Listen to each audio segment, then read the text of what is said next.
আসসালামু আলাইকুম। এখন দেখবেন সংবাদ শিরোনাম। তারেক রহমানকে অভ্যর্থনা জানাতে বিএনপির জোর প্রস্তুতি, ঐতিহাসিক হবে সংবর্ধনা বললেন নেতারা।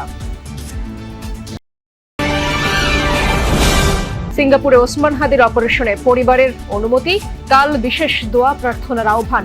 সাভারের রিসোর্টে চলে শেষ মুহূর্তে প্রস্তুতির ধারণা গোয়েন্দাদের। নির্বাচন, গণভোট ও নিরাপত্তা নিয়ে বিদেশি কূটনীতিকদের আশ্বস্ত করল সরকার। আন্তর্জাতিক সংস্থাকে পর্যবেক্ষক পাঠানোর আহ্বান।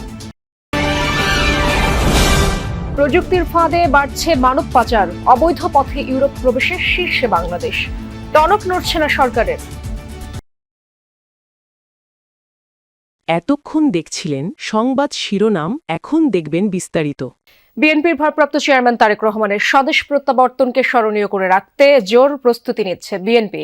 নিরাপত্তার বিষয়টি গুরুত্ব দিয়ে প্রিয় নেতার অভ্যর্থনা পর্বের পরিকল্পনা সাজাচ্ছে এই সংশ্লিষ্ট কমিটি। দুপুরে তারা হযরত শাহজালাল আন্তর্জাতিক বিমানবন্দর সরেজমিনে পরিদর্শন করেছেন, কথা বলেছে সিভিল এভিয়েশন কর্তৃপক্ষের সঙ্গেও। এদিকে তারেক রহমানের স্বদেশ প্রত্যাবর্তন উপলক্ষে দেশের 7 রুটে ভাড়া পরিশোধের শর্তে ট্রেন চেয়ে রেলওয়ে মন্ত্রণালয়ে চিঠি দিয়েছে বিএনপি। দীর্ঘ নির্বাসন কাটিয়ে 25 ডিসেম্বর দেশে ফিরছেন বিএনপির ভারপ্রাপ্ত চেয়ারম্যান তারেক রহমান। সব ঠিক থাকলে বাংলাদেশ বিমানের নিয়মিত ফ্লাইটে বেলা 11:55 ঢাকায় পৌঁছবেন তিনি। প্রিয় নেতাকে বরণ করে নিতে ব্যাপক প্রস্তুতি নিচ্ছে অভ্যর্থনা কমিটি, যার প্রধান বিএনপির স্থায়ী কমিটির সদস্য সালাউদ্দিন আহমেদ। জানিয়েছেন, বিমানবন্দর থেকে মা খালেদা জিয়াকে দেখতে সরাসরি এভার কেয়ার হাসপাতালে যাবেন তারেক রহমান। মাঝে ছোট করে হতে পারে সম্বর্ধনা। বাংলাদেশ বিমানের যেটা নিয়মিত ফ্লাইট, যেটা কমার্শিয়াল ফ্লাইট, সেটাতেই উনি আসছেন এবং সেটার ল্যান্ডিং টাইমটা 11:55। তারেক রহমানের দেশে ফেরার অভ্যর্থনা হবে ঐতিহাসিক, মানুষের উপস্থিতি হবে স্মরণীয়। দলটির নেতারা বলছেন, জনসমাগম ও শৃঙ্খলা নিশ্চিত করতে সংশ্লিষ্ট সবার সাথে সমন্বয় চলছে। তার এই ঐতিহাসিক প্রত্যাবর্তন যেন বিগত 55 বছরের ইতিহাসে যেভাবে যা কিছু দৃষ্টান্ত হয়েছে তাকে ছাড়িয়ে যায় এবং আগামী 55 বছরের ইতিহাসও যেন সেরকম কোনো ঐতিহাসিক ঘটনা না হয়, সেরকম একটা আমরা স্মরণীয় করে রাখার জন্যই আমাদের সমস্ত আয়োজন হচ্ছে। ইতিহাসের স্মরণীয় জনসমাগম নিশ্চিত করার জন্য আমাদের এই কমিটির নেতৃবৃন্দরা দিনরাত তারা পরিশ্রম করছে। এদিকে ত্রয়োদশ জাতীয় সংসদ নির্বাচন সামনে রেখে মনোনীত প্রার্থীদের সঙ্গে ধারাবাহিক মতবিনিময় করছে বিএনপি। গুলশানের বিএনপি চেয়ারপারসন কার্যালয়ের 3 দিন ব্যাপী এই কর্মসূচির দ্বিতীয় দিন বৃহস্পতিবার রংপুর, রাজশাহী ও খুলনা বিভাগের 107 জন প্রার্থীর সঙ্গে ভার্চুয়ালি বৈঠক করে। জীবন মৃত্যুর সন্ধিক্ষণে ওসমান হাদি পরিবারের পক্ষ থেকে সিঙ্গাপুরে অপারেশন করার অনুমতি দেওয়া হয়েছে, এমনটাই জানিয়েছে ইনকিলাব মঞ্চ। এদিকে ওসমান হাদির জন্য সবার কাছে দোয়া চাইলেন স্বরাষ্ট্র উপদেষ্টা মোহাম্মদ জাহাঙ্গীর আলম চৌধুরী। শুক্রবার জুমার নামাজের পর মুসলিমদের এবং অন্য ধর্মের সবাইকে নিজ নিজ উপাসনালয়ে প্রার্থনার অনুরোধ করেন তিনি। বুধবার রাতে প্রধান উপদেষ্টা ডক্টর মোহাম্মদ ইউনূসকে ফোন করে সিঙ্গাপুরের পররাষ্ট্রমন্ত্রী ডক্টর ভিভিয়ান বালাকৃষ্ণন জানান, ইনকিলাব মঞ্চের মুখপাত্র ওসমান হাদির অবস্থা অত্যন্ত সংকটাপন্ন। সিঙ্গাপুর জেনারেল হাসপাতালের চিকিৎসকরা আরও জানান, মস্তিষ্ক থেকে গুলির অংশ বের করা জরুরি। হাদির মস্তিষ্ক ছাড়া অন্য সব অঙ্গ প্রত্যঙ্গ সক্রিয়।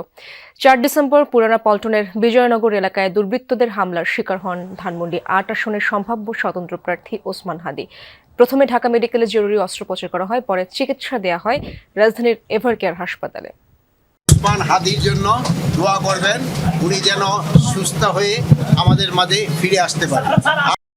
জাতীয় নির্বাচন ও গণভোটের প্রস্তুতি এবং নিরাপত্তা নিয়ে বিদেশি কূটনীতিকদের আশ্বস্ত করেছে সরকার। বিকেলে রাষ্ট্রীয় অতিথি ভবন পদ্মায় তাদের আনুষ্ঠানিকভাবে ব্রিফ করেন পররাষ্ট্র সচিব আসাদ আলম সিয়াম। এ সময় আসছে নির্বাচন পর্যবেক্ষণে বিভিন্ন দেশ ও আন্তর্জাতিক সংস্থাকে পর্যবেক্ষক পাঠানোর অনুরোধ করা হয়। ফেব্রুয়ারির নির্বাচন সহ সমসাময়িক বিভিন্ন ইস্যুতে বিদেশি কূটনীতিকদের জন্য পররাষ্ট্র মন্ত্রণালয়ের ব্রিফিং। রাষ্ট্রীয় অতিথি ভবন পদ্মায় বিকেল 3টার আগেই আসতে থাকেন বিদেশি দূতরা। জাতিসংঘের আবাসিক প্রধান, ইউরোপীয় ইউনিয়নের মিশন চিফ, যুক্তরাষ্ট্র, চীন, রাশিয়া, জাপান, জার্মানি সহ বিভিন্ন দেশ ও আন্তর্জাতিক সংস্থার প্রধান অথবা তাদের প্রতিনিধি হাজির হন নির্ধারিত সময়ের আগেই। 10 মিনিটের এই ব্রিফিংয়ে মূলত কথা বলেন পররাষ্ট্র সচিব। নিরাপত্তা পরিস্থিতি নিয়ে সরকার তথা আইনশৃঙ্খলা বাহিনীর বিভিন্ন পদক্ষেপ তুলে ধরেন তিনি। বলেন, ভোট নিয়ে সব ধরনের প্রস্তুতি আছে নির্বাচন কমিশনের। সেই ভোট পর্যবেক্ষণেও রাষ্ট্র ও আন্তর্জাতিক সংস্থাগুলোকে আহ্বান জানান সরকারের প্রধান কূটনীতিক। এমনকি দূতাবাসগুলোর নিরাপত্তা সশস্ত্র বাহিনী সহ অন্যান্যরা যে সর্বোচ্চ অগ্রাধিকার দিচ্ছে তাও বিদেশিদের আশ্বস্ত করেছে পররাষ্ট্র মন্ত্রণালয়। তবে ঢাকা দিল্লি সম্পর্কের চরম টানাপোড়েনের এই সময়ে কূটনীতিকদের জন্য আয়োজিত ব্রিফিংয়ে ছিলেন না ভারতীয় হাইকমিশনার প্রণয় ভার্মা। মাহফুজ মিশু, যমুনা নিউজ, ঢাকা। রাজধানীর হাজারীবাগের জিগাতলা এলাকার একটি হোস্টেল থেকে জাতীয় নাগরিক পার্টি এনসিপির এক নেত্রীর ঝুলন্ত মরদেহ উদ্ধার করেছে পুলিশ। নিহতের নাম জানাতারা রুমি। তিনি এনসিপির ঢাকা মহানগর দক্ষিণের ধানমন্ডি শাখার সমন্বয় কমিটির যুগ্ম সমন্বয়কারী ছিলেন।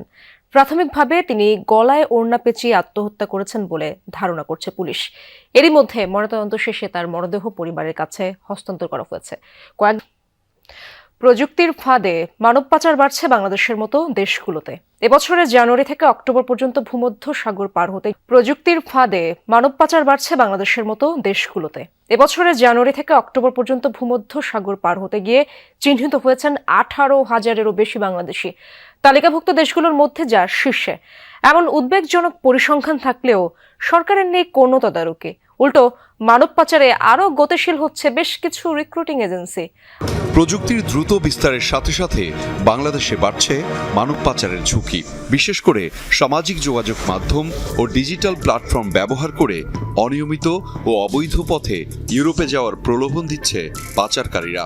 সাম্প্রতিক পরিসংখ্যান বলছে পরিস্থিতি দিন দিন আরও উদ্বেগজনক হয়ে উঠছে। পরিসংখ্যানে দেখা যায় 2025 সালের জানুয়ারি থেকে অক্টোবর পর্যন্ত প্রায় 18,034 জন মানুষ ভূমধ্যসাগর পাড়ি দেওয়ার সময় শনাক্ত হয়েছেন। অনিয়মিত ও অবৈধ পথে ইউরোপে প্রবেশের ক্ষেত্রে বাংলাদেশ এখন শীর্ষে থাকা দেশগুলোর একটি। বিশেষজ্ঞরা বলছেন, ফেসবুক, হোয়াটসঅ্যাপ, টেলিগ্রাম ও টিকটকের মতো প্ল্যাটফর্মে ভুয়া চাকরি, সহজ ভিসা ও নিরাপদ রুটের আশ্বাস দিয়ে তরুণদের টার্গেট করছে পাচারকারীরা।